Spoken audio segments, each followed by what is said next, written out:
All right, ready for our read aloud today? I'm excited about our live chat this morning at 11. Hopefully you can join us. I'll add the link one more time to Schoology, and hopefully we can check in and see how everyone's doing. I love hearing your updates on your status of the class. Keep them coming. I'll post some more names today. So we left off, Luke is talking to Jen's father, and his father is offering to make Luke a fake ID, but then they broke off. So this is the end of chapter 28. He broke off. Luke knew why. A sound from his worst nightmares. Pounding on the door. And then the command. Open up. Population police. Chapter 29.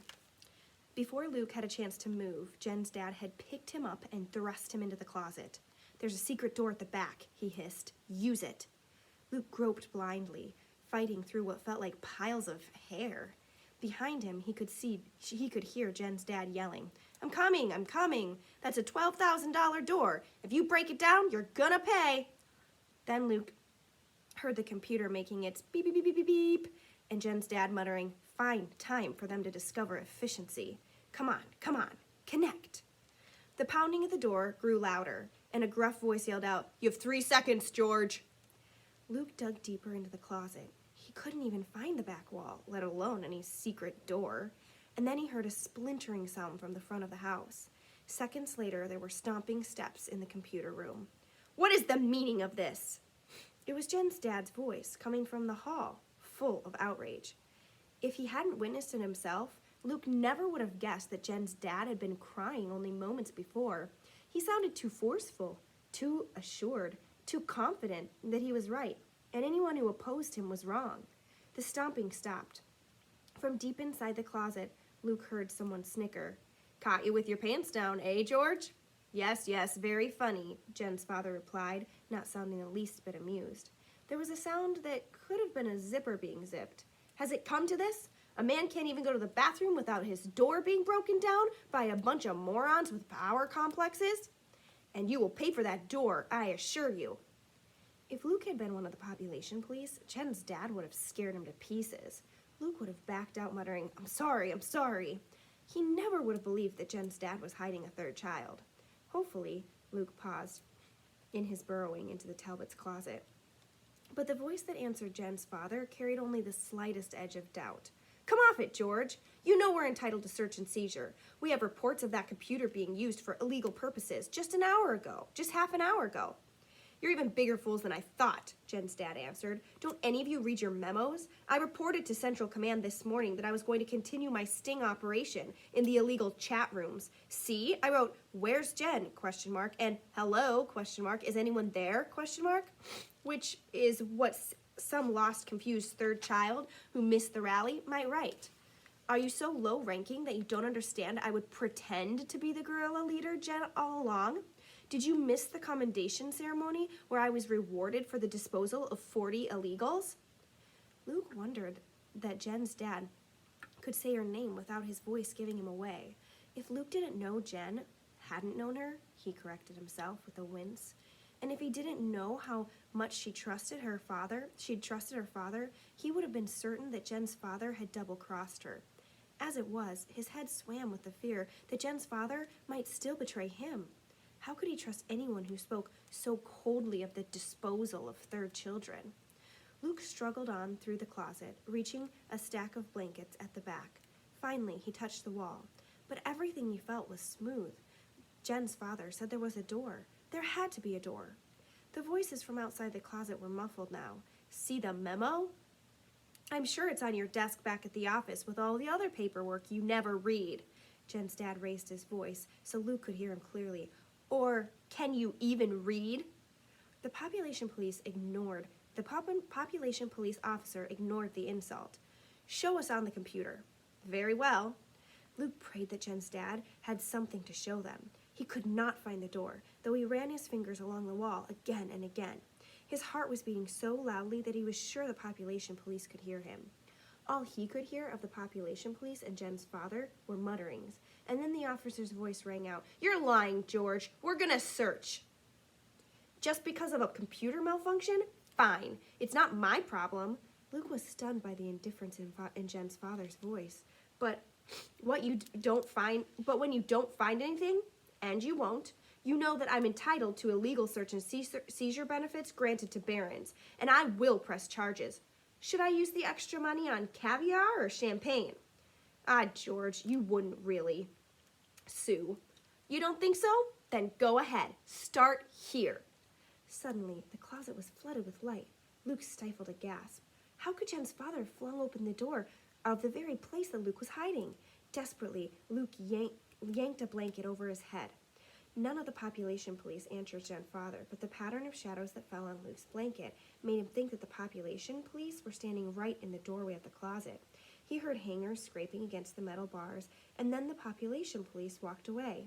Confused and terrified, Luke remained huddled under the blankets. He could hear muffled footfalls elsewhere in the house, and was certain they'd be returning to the computer room at any minute. Before they killed him, he hoped they would let him go back to his parents and tell them how much he loved them. He could apologize to Matthew and Mark, too, for not appreciating the checkers and the cards games they played with him when he knew they'd rather be outside. And probably he should apologize to his parents for disobeying and coming to Jen's house in the first place, except even scared to death of being found out, he couldn't scrape up full regret for that.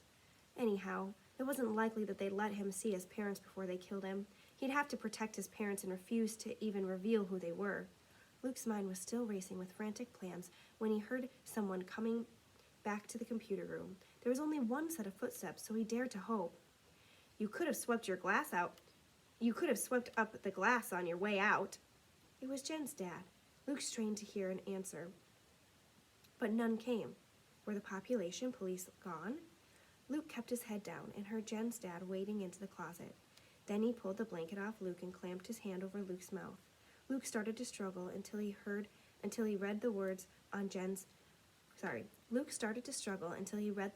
the paper Jen's dad held in front of his face. They're gone. You're safe. But don't talk. Luke relaxed and nodded to show he would obey. Jen's dad released him, flipping the paper over, and began to write furiously. House bugged now. Luke gave Jen's dad a puzzled look, but he started to say and then remembered and stopped. He took the pen from Jen's dad and wrote, bugged? Ants? Roaches?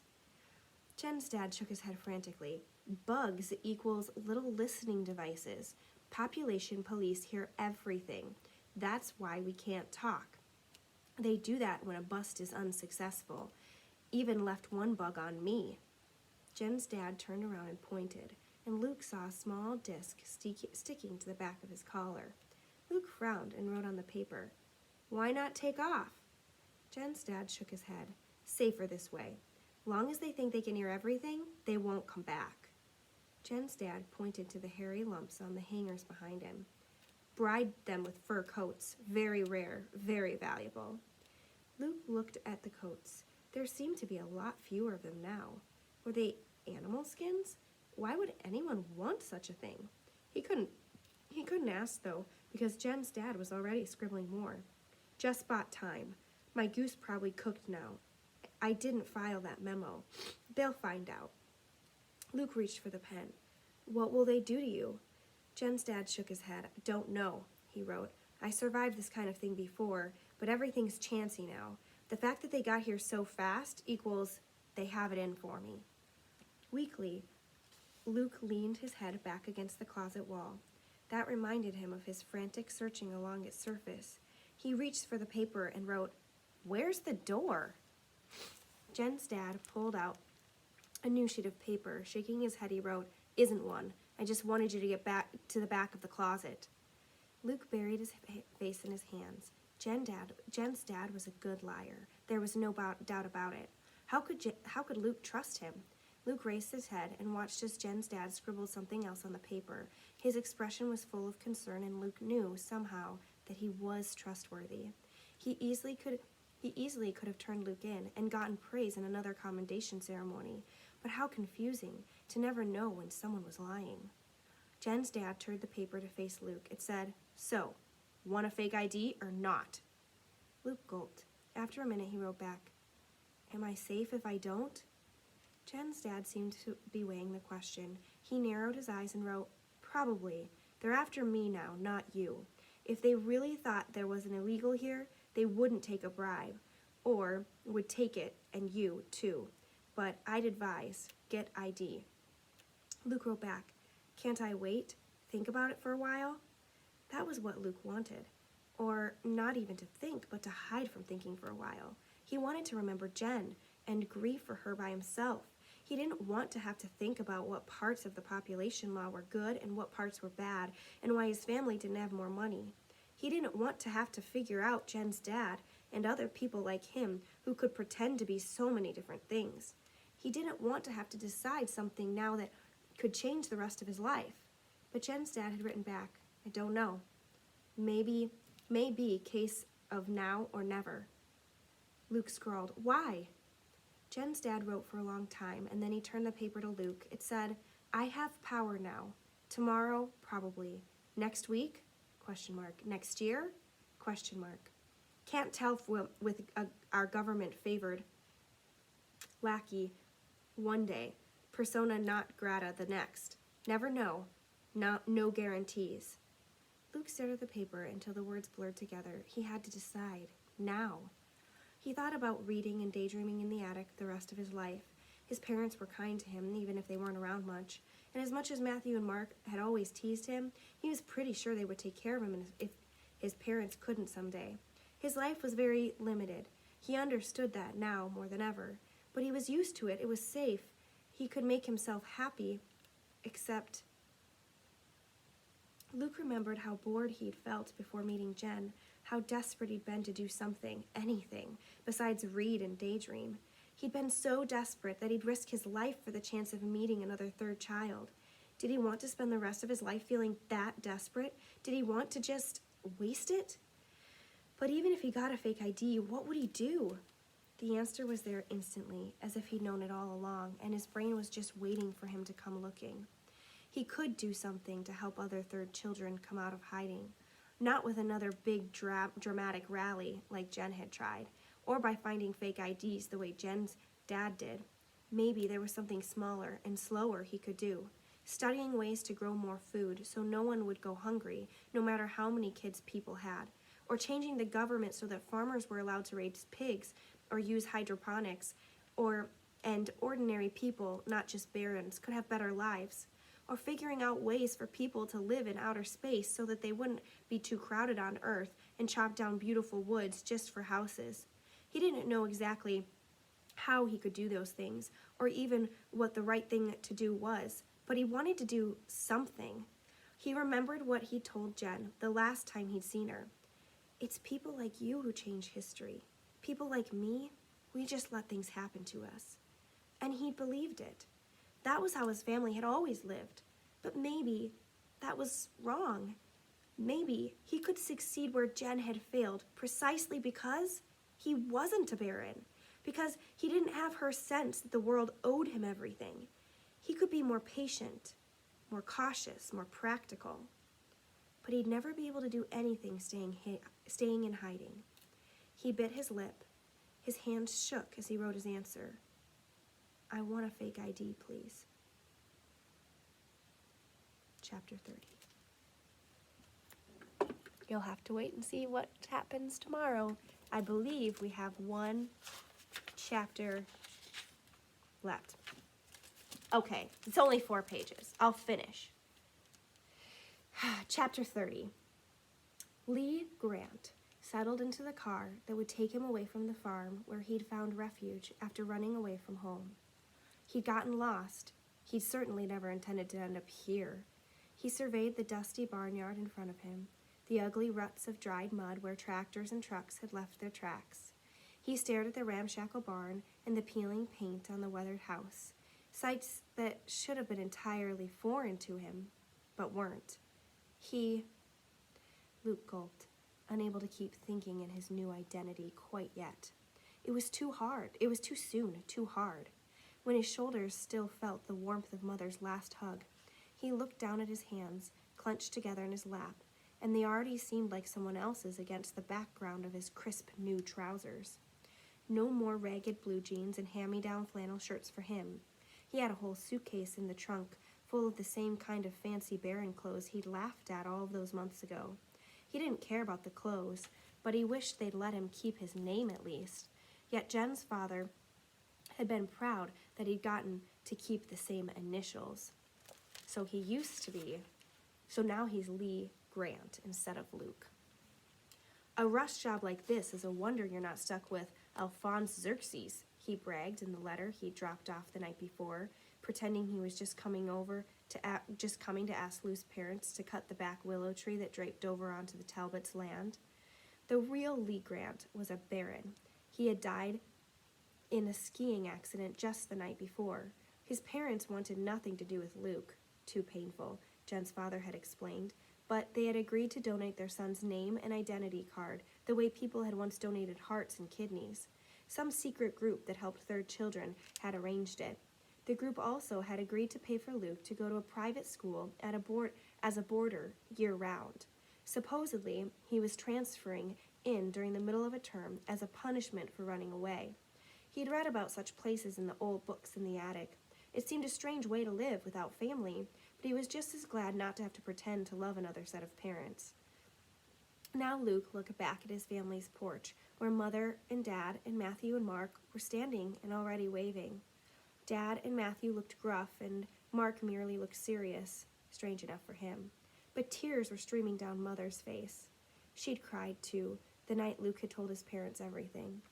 He'd started with his first visit to Jen's house, and Mother had immediately scolded, "Oh, Luke, how could you? The danger! I know you're lonely, but honey, promise us you'll never—" "That's not all," Luke had said. He told the rest of the story without looking at her until he reached the end of his decision to get a fake ID. Then the sound of her sobbing made it impossible to avoid looking. She was red-eyed, devastated. "Luke, no, you can't," she'd gasped. "Don't you know how much we'd miss you?" "But Mother, I don't want to go," Luke said. "It's just that I have to. I can't spend the rest of my life hiding in the attic. What will happen when you and Dad can't take care of me anymore?" "Matthew or Mark will," she replied. "But I don't want to be a burden to them. I want to do something with my life. I figure out ways to help other third kids make—" All the things he thought of sounded too childish to explain, in the face of Mother's sobbing. So he finished weakly, "Make a difference in the world?" "I'm not saying you can never do that," she answered, "but that's years away. We'll figure out some way to get you a fake ID, but for you, when you're all grown up, somehow," she turned to Luke's father, "tell him, Harlan." Dad sighed heavily. The boy is right. He needs to go now, if he can. Luke could tell his father's words came out painfully, but they stabbed him just the same.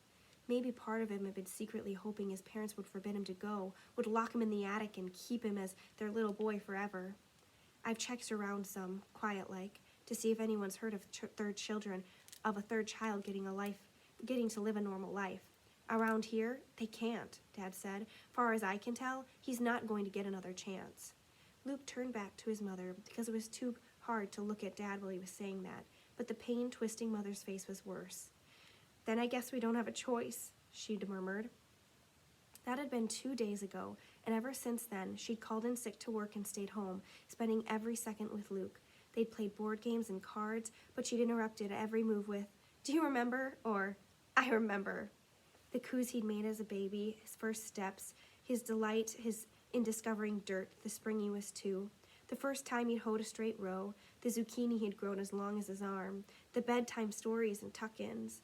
She was filling him up with memories he knew, for the times when he'd have no one to talk to about his childhood. But it was hard to listen to. He wished he could just move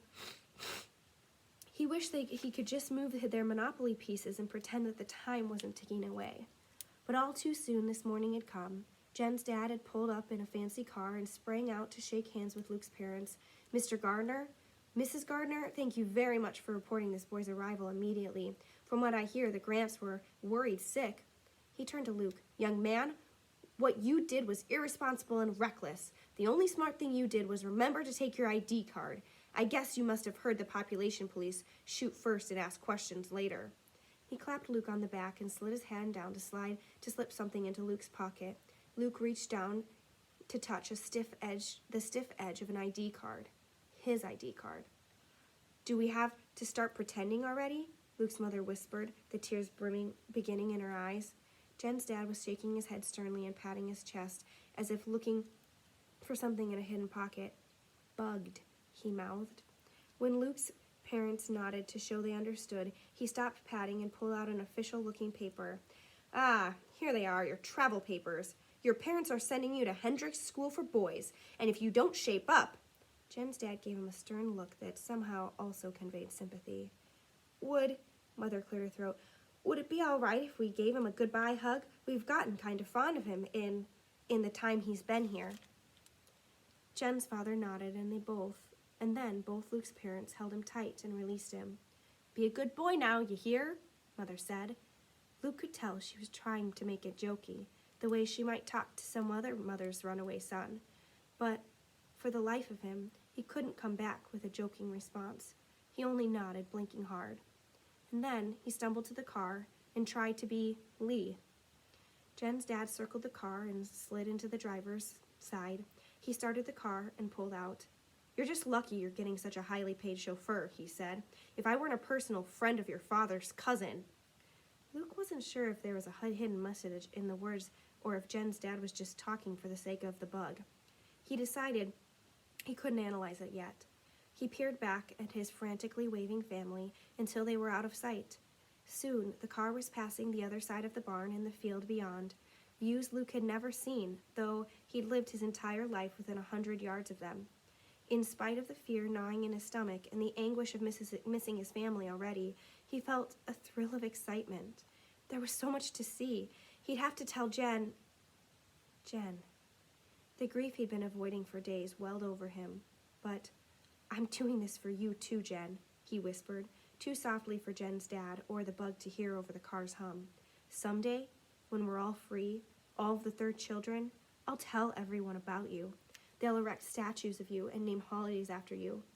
It wasn't much, but it made him feel better. A little. Luke stared back at his family's farm as long as he could. He could see just the roof of Jen's house beyond the sparse line of trees, and then, in no time at all, it seemed, everything familiar disappeared over the horizon. Lee Grant turned around to see what lay ahead. The end. There is a second book of Among the Hidden. See if maybe you can get it. I think maybe if you have like a Kindle, you can like buy it on Kindle, or I don't know if the library is still open, but if you want to read book 2, I'm not going to read it out loud to you. I'll put a poll on Schoology later today where you guys can vote for a few books that you'd like me to read next. But this is an awesome book to continue a series with. That's why I read the first one. All right, I'll see you guys later today.